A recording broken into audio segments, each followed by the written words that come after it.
2011 గణాంకాలు ఉన్నాయి. తర్వాత సమగ్ర కుటుంబ సర్వే చేశారు కేసీఆర్ తెలంగాణలో. సమగ్ర కుటుంబ సర్వే అనేది అది రాజ్యాంగబద్ధమైంది కాదు కనుక వాటిని ఆమోదించడానికి అవకాశం లేదు. వాళ్ళ అవగాహన కోసం చేసుకున్నారు, అంత మేరకే అది. అయితే ఇప్పుడు ఒకవేళ వర్గీకరణ చేయాలంటే దేని మీద ఆధారపడాలి? 2011 లెక్కల మీద ఆధారపడాలి. ఆనాడు 2000 సంవత్సరంలో గణన వర్గీకరణ జరిగినప్పుడు అంతకు ముందు జనాభా లెక్కల మీదనే ఆధారపడ్డారు. ఇప్పుడు చేయాలంటూ వాళ్ళ మీదనే ఆధారపడాలి. అసలు లెక్కలు ఎవరన్నా మాట్లాడుతున్నారా? గణాంకాలు ఎవరన్నా మాట్లాడుతున్నారా? మాట్లాడకుండా ఎందుకు? ఖచ్చితంగా వర్గీకరణ అనేది నేను ప్రతి చోట చెప్తున్నా మాల మాదిగలకు సంబంధించిన సమస్య కానే కాదు. మరి బయటి సమాజానికి ఎస్సీలు అనగానే ఎస్సీ ఏతరులకి, బీసీలకి, ఓసీలకి ఎస్సీలు అంటే మాలోళ్ళు మాదిగలు అని అనుకుంటారు. అసలు నేను వీళ్ళ గురించి ఆలోచించట్లేదు. మాలలు ముందు చదువుకున్నారు, ముందు చైతన్యవంతమైన, ముందు ఉద్యోగాలకు పోయింది. వాళ్ళ తప్పేం లేదు అందులో. సాధారణంగా ముందు చదువుకున్నాడు, ముందు ఉద్యోగాలు తెచ్చుకుంటాడు, పొందుతాడు. మాదిగలకు చర్మ వృత్తి ఉండటం మూలంగా, ఒక వృత్తి ఉండటం మూలంగా, చైతన్యం లేకపోవటం మూలంగా, ప్రధాన స్రవంతితో వీళ్ళకి సంబంధాలు లేకపోవటం మూలంగా వాళ్ళు అక్కడనే నిలబడిపోయారు. ఆలస్యంగా చదువుకున్నారు, ఆలస్యంగా ఉద్యోగాలకు వచ్చారు. మాలలు 70%, ఒక 100 ఉద్యోగాలు వస్తే 100లో మాలలు 70% తీసుకుంటే మాదిగలు 30% తీసుకున్నారు. మాదిగలు కూడా తీసుకున్నారు, ఎంత కొంత తీసుకున్నారు, ఎంత కొంత ప్రయోజనం పొందారు. నా ప్రశ్నలో నా బాధలు ఏమిటంటే నా ఇంటి పక్కన ఉన్న డక్కలోళ్ళకు సంబంధించిన బాధ నాది, నా ఇంటి పక్కన ఉన్న సింధులకు సంబంధించిన బాధ. నీ యొక్క కులానికి సంబంధించి నీ చరిత్రను చెప్పే మాస్టర్లు, చిందోళ్ళు, వీళ్ళందరూ ఉపకులాలు ఏవైతే, ఉపకులాలు అంటే సరే, నేనేమి ఉపకులాలు అనే మాట ఎక్కడ రాజ్యాంగంలో కూడా లేదు. ప్రతి కులము దేనికది ప్రత్యేకమైన అస్తిత్వం కలిగిన కులం. కాకపోతే ఏమిటంటే చాతుర్వర్ణ వ్యవస్థలో ఒక్కొక్క ప్రధాన కులానికి కొన్ని యాచక కులాలుగా, ఆశ్రిత కులాలుగా మన సమాజంలో నిర్మాణం చేయబడి ఉన్నాయి. ఆ నిర్మాణం ప్రకారం చూస్తే మాదిగలు మహారాజులు అని చెప్పే డక్కలుళ్ళు నిన్ను మహారాజు అని చెప్తాడు. మరి ఆ డక్కల ఆయనకి ఇప్పటి వరకు ఒక యూనివర్సిటీ ప్రొఫెసర్ కాలే, ఇప్పటి వరకు ఒక గ్రూప్ 1 ఆఫీసర్ కాలే, లెక్చరర్ కాలే. వాళ్ళకు కదా అందవలసింది. నీడటి కాళ్ళు బ్యాగరోళ్ళు వాళ్ళకు కదా అందవలసింది. బొక్కలు ఏది దారుణమైన జీవితం వాళ్ళది. ఇది ఎట్లా?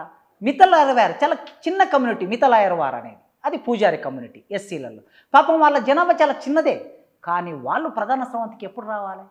రెల్లి కులం వర్గీకరణ అయినప్పుడు 2000 సంవత్సరంలో వర్గీకరణ అయితే రెల్లి కులం నుంచే డాక్టర్లు అయ్యారండి, ఎంబీబీఎస్ సీట్లు వచ్చాయి. ఎన్నడూ కూడా ఒక ఉద్యోగం పొందనటువంటి రెల్లి విశాఖపట్నంలో 4 డాక్టర్లు అయ్యారు. ఇవాళ వాళ్ళు ప్రొఫెసర్లు ఉన్నారు.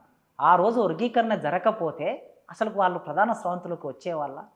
డాక్టర్లు అవుతామని ఎన్నడన్నా అనుకునే వాళ్ళ? ఫస్ట్ టైం ఇండియన్ హిస్టరీలో రెల్లి నుంచి డాక్టర్లు అయ్యారు. ఇప్పుడు చూడండి, జనాభా గణాంకాలు చూస్తే జస్ట్ మీకు 50,000 అట్లా ఉన్న మాత్రమే చెప్తాను నేను. కొన్ని జనాభా ఇవి ప్రస్తావిస్తే కదా నిజంగా ఒక ప్రాతిపదిక ఏర్పడుతుంది, తెలుస్తుంది మనకు. మాదరి కుర్వ అని ఒక కులం ఉంది, 49,392 మంది జనాభా ఉంది వాళ్ళది. తర్వాత మాదాసి అని ఒక కులం ఉంది, 2,81,600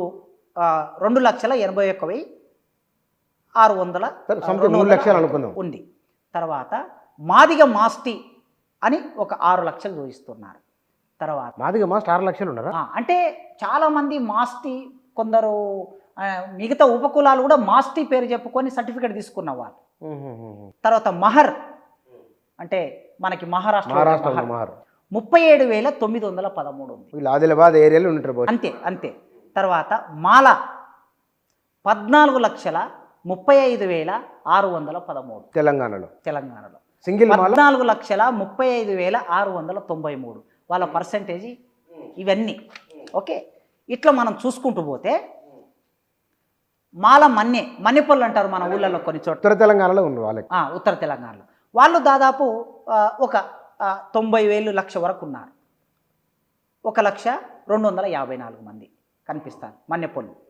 తర్వాత మాల మాస్టి, మాలలో కూడా మాస్టర్ 20,000 చూపిస్తున్నారు, 20,000. ఇట్లా మనం చూసుకుంటూ వస్తే మాంగ్ మాంగులు కూడా ఉన్నారు మన దగ్గర, మహారాష్ట్రలో ఉండే మాంగులు 16,691 మంది ఉన్నారు. ఓహో.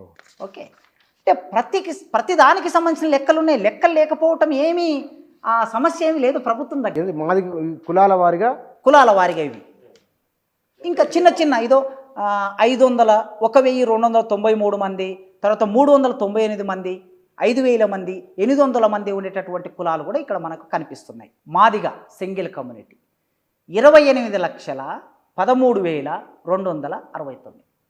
ఓహో.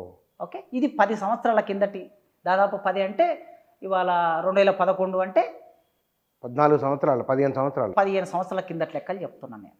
ఇప్పుడు 5-6 లక్షలు పెరిగి ఉండొచ్చు. ఖచ్చితంగా ఒక 10 లక్షలు వీటికి మనం ప్లస్ చేసుకున్నా చేసుకుంటే 40 lakhs 40 lakhs వాళ్ళు ఒక 5-6 లక్షలు, 10 లక్షలు ఉంటుంది అనుకో. అంతే. సో అట్లా ఈ లెక్కలన్నీ కూడా మనందరికీ అందుబాటులో ఉన్న లెక్కలే ఇవి. వీటిని ఎందుకు మనం చర్చనీయాంశం చేయట్లేదు, వీటిని ఎందుకు మాట్లాడట్లేదు? అసలుకి యోగేంద్ర యాదవ్ గారు ఒక మంచి పాయింట్ తీసుకొచ్చారు ఇందులో. ఆయన ఎవరు? పాశ్వాన్ కొడుకు చిరాగ్ పాశ్వాన్ వర్గీకరణ వ్యతిరేకిస్తున్నాడు. ఎందుకు? వాళ్ళ పాశ్వాన్ కులము అక్కడ ఎక్కువ లాభాలు పొందుతుంది, ఎక్కువ ప్రయోజనాలు, అవకాశాలు పొందుతుంది కనుక తన కులం ఎక్కువ అవకాశాలు పొందటాన్ని కోల్పోతాం అని చెప్పేసి వ్యతిరేకిస్తున్నాడు. ఈయన రాశాడు చూడండి,